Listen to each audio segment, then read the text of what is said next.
Hello everyone, welcome to a new session. ഇന്നത്തെ ഈ ഒരു സെഷനിൽ നമ്മൾ ഫിംഗർ പ്രിന്റ് സെർച്ചർ എക്സാമിനെ കുറിച്ചാണ് നോക്കുന്നത്. ഫിംഗർ പ്രിന്റ് സെർച്ചർ എന്ന് പറയുന്ന ഒരു പോസ്റ്റിന് പോലീസ് ഡിപ്പാർട്ട്മെന്റിൽ ഫിംഗർ പ്രിന്റ് സെർച്ചർ എന്ന് പറയുന്ന ഒരു പോസ്റ്റ് നോട്ടിഫിക്കേഷൻ PSC പ്രൊഫൈലിൽ വന്ന വിവരം എല്ലാവരും അറിഞ്ഞിരിക്കും. അതിന്റെ ഒരു സിലബസ് അല്ലെങ്കിൽ അതിന്റെ ഒരു സിലബസ് എന്ന് പറയുന്നത് ഫിസിക്സിന് 40 മാർക്ക്, കെമിസ്ട്രിക്ക് 40 മാർക്ക്, അതുപോലെ തന്നെ ഐടിക്ക് 10 മാർക്ക്, സൈബർ ലോ 10 മാർക്ക്. ഇങ്ങനെയാണ് ആ ഒരു മാർക്ക് ഡിസ്ട്രിബ്യൂഷൻ വരുന്നത്. പോലീസ് ഡിപ്പാർട്ട്മെന്റിലുള്ള നല്ലൊരു പോസ്റ്റാണ് ആക്ച്വലി ഫിംഗർ പ്രിന്റ് സെർച്ച് എന്ന് പറയുന്നത്.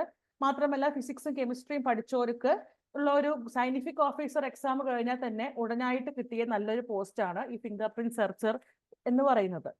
അതിൽ നോക്കൂ, ഫിസിക്സിനും കെമിസ്ട്രിക്കും ഈക്വൽ ഡിസ്ട്രിബ്യൂഷൻ ആണ്, 40-40 മാർക്കാണ്.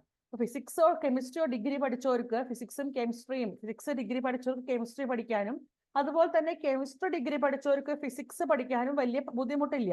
അപ്പൊ ആ ഒരു 40 മാർക്ക് നമ്മൾ പഠിച്ചെടുത്തു കഴിഞ്ഞാൽ 2-40 80 മാർക്കാണ് നമുക്ക് അവിടെ സ്കോർ ചെയ്യാൻ പറ്റുന്നത്.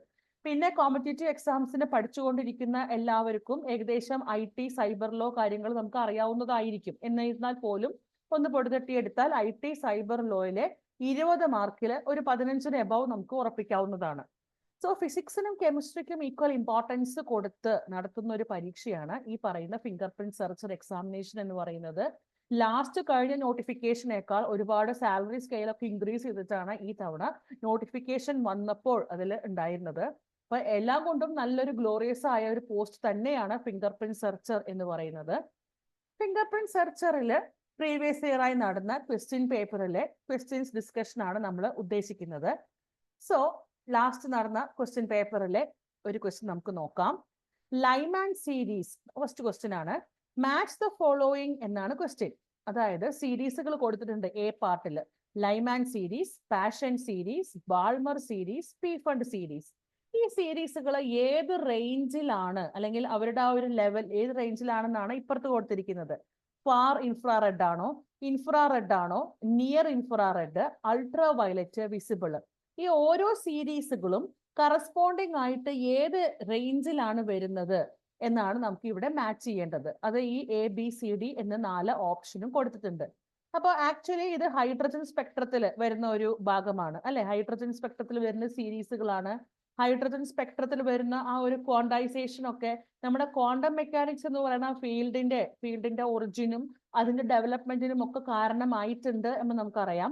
അതിലൂടെ റിഗ്ബർഡ് കോൺസ്റ്റന്റിന്റെ ആ ഒരു വാല്യൂ പഠിക്കുന്നു, അതുപോലെ റിഗ്ബർഡ് കോൺസ്റ്റന്റിനെ കുറിച്ച് പഠിക്കുന്നു.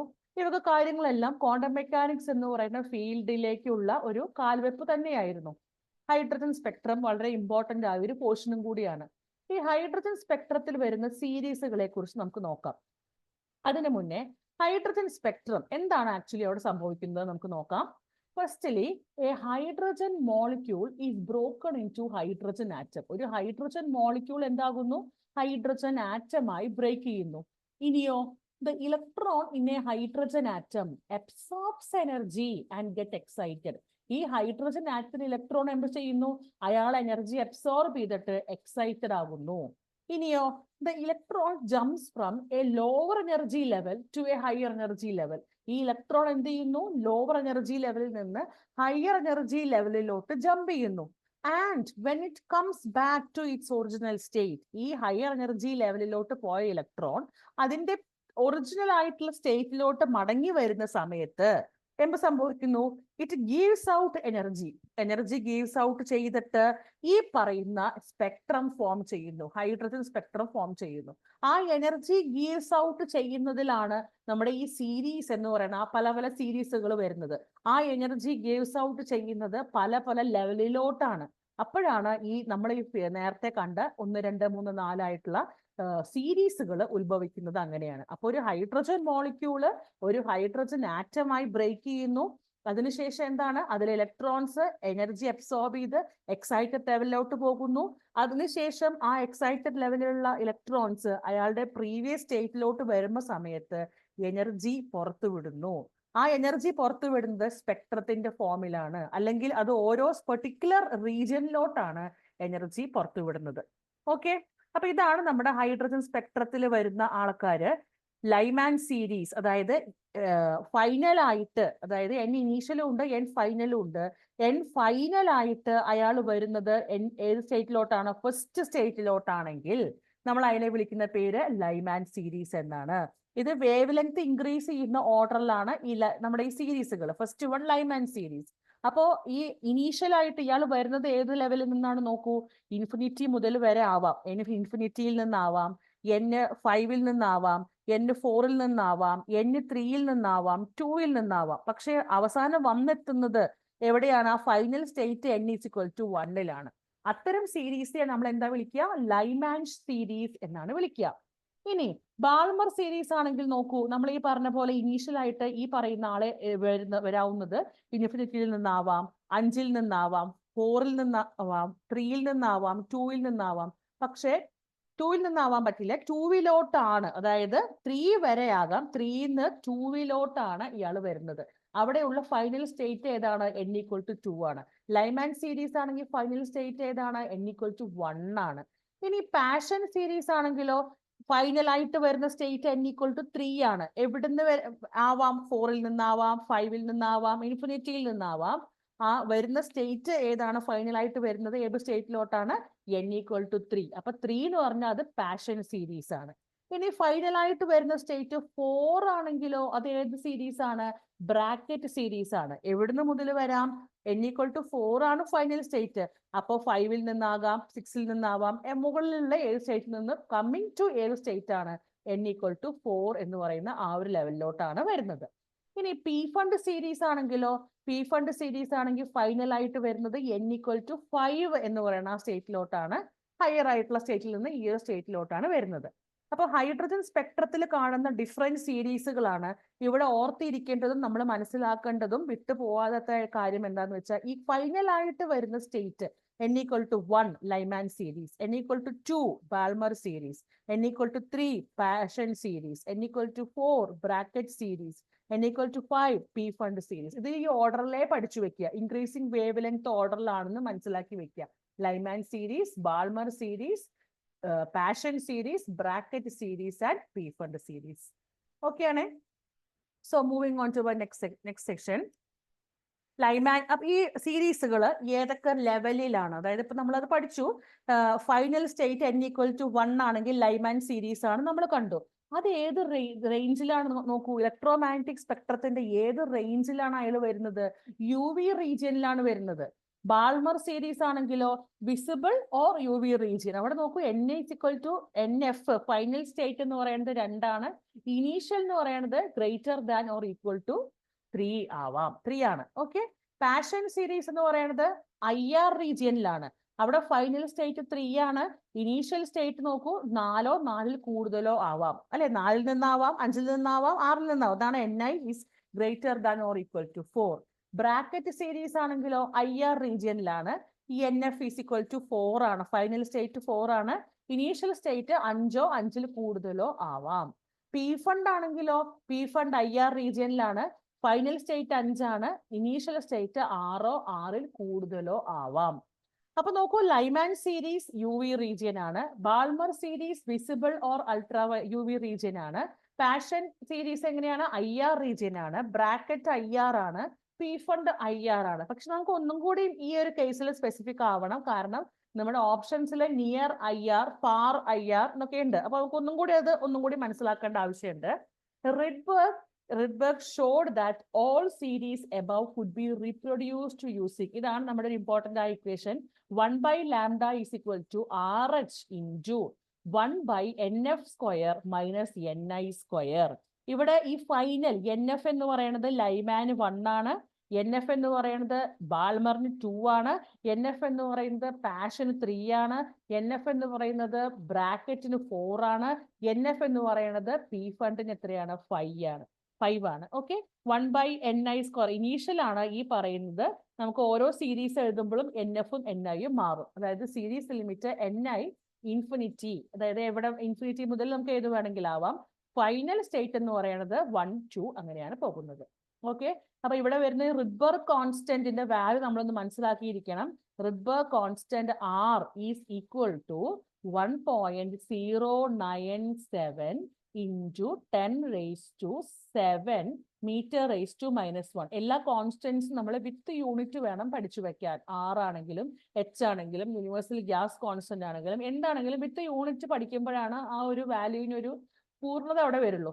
സോ 10⁻⁷ m⁻⁻⁻⁻1 ആണ് റെഡ്ബർഗ് കോൺസ്റ്റന്റിന്റെ യൂണിറ്റ് എന്ന് പറയുന്നത്. ഈ റെഡ്ബർഗ് കോൺസ്റ്റന്റും അതുപോലെ ഈ ഹൈഡ്രജൻ സ്പെക്ട്രം എല്ലാം ക്വാണ്ടം മെക്കാനിക്സിന്റെ ആ ഒരു ഒറിജിനും അതിന്റെ ഡെവലപ്മെന്റിനും ഒരുപാട് സഹായിച്ച ഒരു ഇൻവെൻഷൻസ് തന്നെയാണ്. ഓക്കെ, സോ അപ്പൊ നമ്മൾ പറഞ്ഞു ഒന്നും കൂടി സ്പെസിഫൈ ആവണം നമ്മുടെ റീജിയൻ, IR റീജിയനിൽ. ഒന്നും കൂടി സ്പെസിഫൈ ആയി കൊടുത്തിട്ടുണ്ട് ഈ ഒരു സ്ലൈഡില്.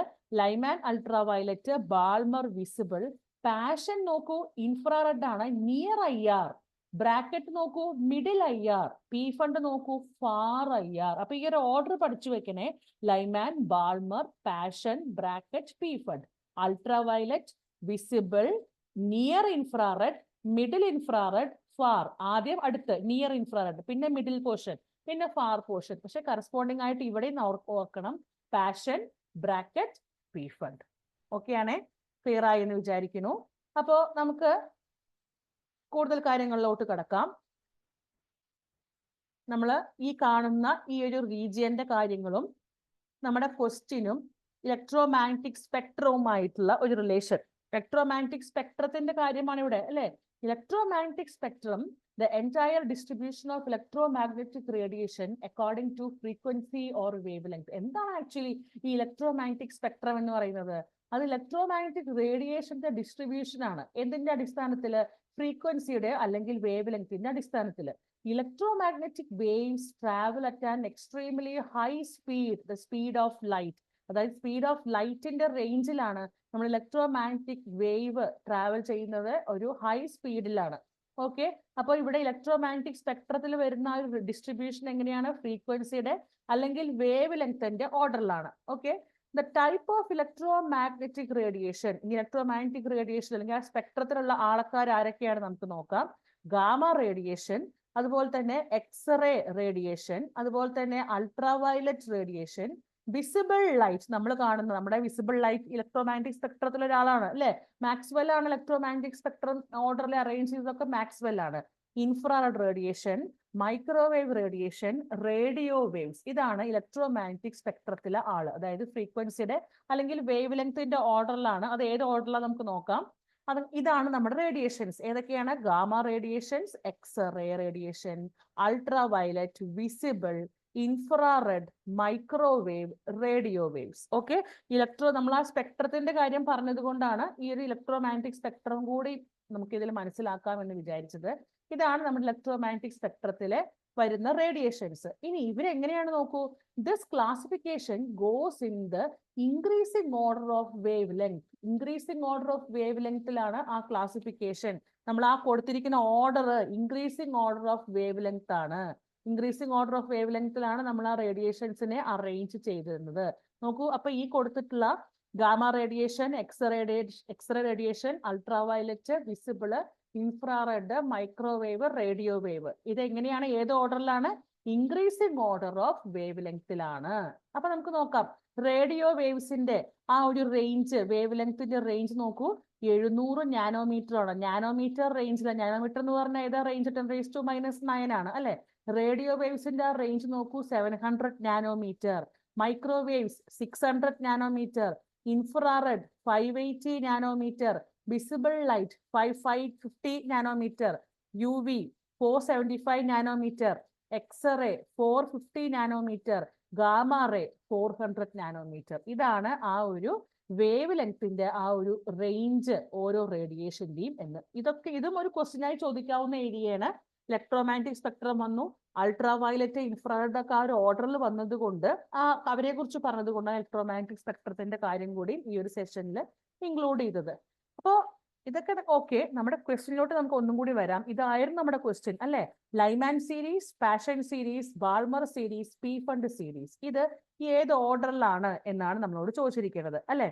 അപ്പൊ നോക്കൂ, ലൈമാൻ സീരീസ് നമുക്കറിയാം. ലൈമാൻ സീരീസ് ഏത് റേഞ്ചിലാണ്? ലൈമാൻ സീരീസ് നമ്മൾ കണ്ടിട്ടുണ്ടായിരുന്നു. ലൈമാൻ സീരീസ് ഏത് റേഞ്ചിലാണ് വരുന്നത് എന്നുള്ളത് നോക്കൂ. ലൈമാൻ സീരീസ് UV റീജിയനിലാണ് ലൈമാൻ സീരീസ്. അൾട്രാ വയലറ്റ് അല്ലെ, UV റീജിയനിലാണ് നമ്മൾ കണ്ടു. Lyman series. പിന്നെ പാഷൻ സീരീസ്, അത് അപ്പൊ ലൈമാൻ സീരീസ് യു വി റീജിയനിലാണ് 1-4. ഓക്കെ, പാഷൻ സീരീസ് അവിടെ നിൽക്കട്ടെ. ലൈമാൻ കഴിഞ്ഞാൽ പിന്നെ നമ്മുടെ ആളാരായിരുന്നു? ബാൾമർ സീരീസ് ആയിരുന്നു അല്ലെ. ബാൾമർ സീരീസ് വിസിബിൾ റീജിയനിലാണ്. അതിനുശേഷം പാഷൻ സീരീസ് ഏത് റീജിയനിലാണ് വരുന്നത്? Paschen series near infrared region ആണ്. അതുപോലെ തന്നെ നമുക്കിനി പി ഫണ്ടും കൂടി ഉണ്ട്. പി ഫണ്ട് ഏത് റീജിയനിലാണ്?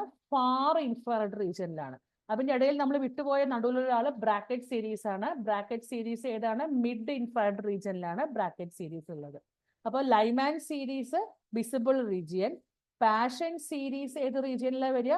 Near infrared region passion series. അതുപോലെ തന്നെ Balmer series visible region, P fund series far infrared region. Option C ആണ് ഇതിൽ കറക്റ്റ് ആയ ഒരു ആൻസർ. അപ്പോൾ ഇങ്ങനത്തെ ഒരു ക്വസ്റ്റ്യൻ നമുക്ക് എപ്പോഴും പ്രതീക്ഷിക്കാവുന്നതാണ്. കാരണം ഈ ഒരു ഹൈഡ്രജൻ സ്പെക്ട്രവും ഹൈഡ്രജൻ സീരീസുകളും, ഈ സീരീസുകളെല്ലാം ഇമ്പോർട്ടന്റ് ആണ്.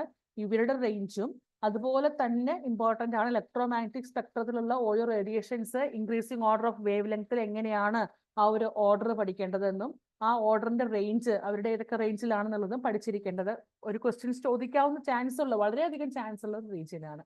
ഈ ഒരു സെഷൻ ക്ലിയർ ആയി എന്ന് വിചാരിക്കുന്നു.